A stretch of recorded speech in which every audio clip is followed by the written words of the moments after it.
Christmas sunga kongit alwi ngai thu ji nu la pa te tuni lungai ni lai sang thoin mate alian som anel sigi pan som la nga chang a hi hi sunga to pa yesuin anung ji som la ni te tunga wang le na thupa apyang na china te dam sak theina thupa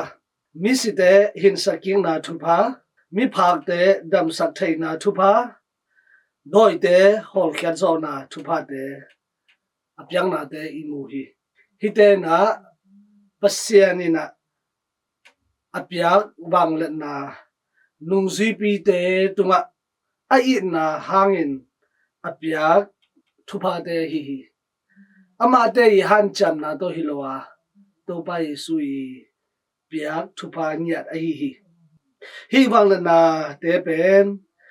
mi mal khat che di han cham na to akinga hilowa pasianin hong in man hong ngai man hong piak te a hi chi ben phong den ni tu ni lai san sunga jong bang na gen yam chi le man piak kul lo in hi wang le na nga u bang in hi wang le na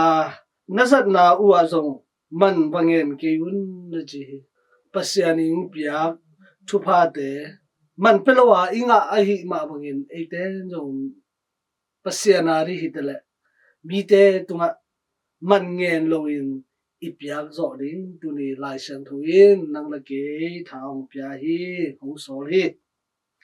hi thupa te ma mi mal min phan na ding min nga na ding mi mali phat tuam na nga na ding hi zolo in hong pya pa pasiani min thang na ding izat ki ding twa hi zo hi koren ni na alian kwa anel giat no te in nakisap khem pe u na thei na ding ule na nei thei na ding ule midang te hu na ding zong na nei thwa thei na ding un pasianin hong pe thei hi pya khian na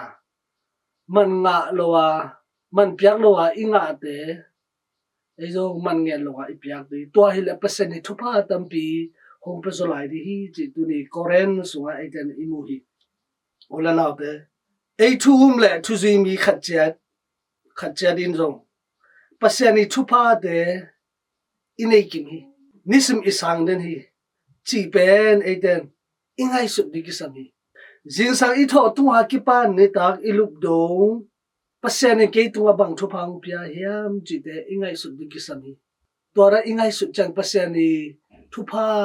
pasiani hong in na te hong ki tel sem hi gen te na inun tang na ipil na isiam na I hau na sebelebol na te lo jing na hite ede hancham na bek to hiloina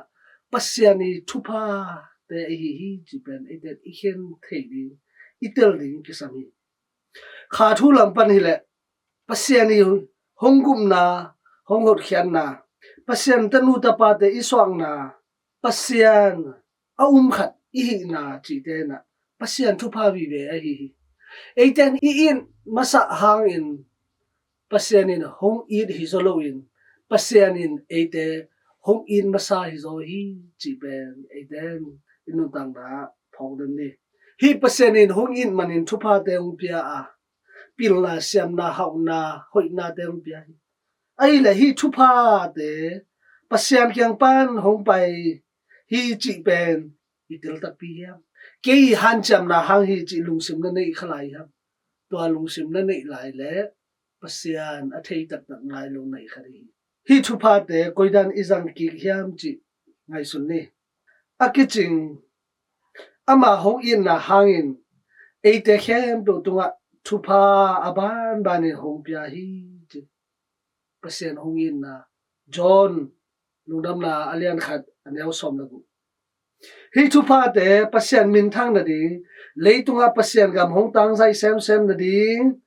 izat ding hi mi zong te mi dai pam te mei gong ta ga te ding man lalowa izat ki thei ding thupa te hi luka alian gu anel som thum la giat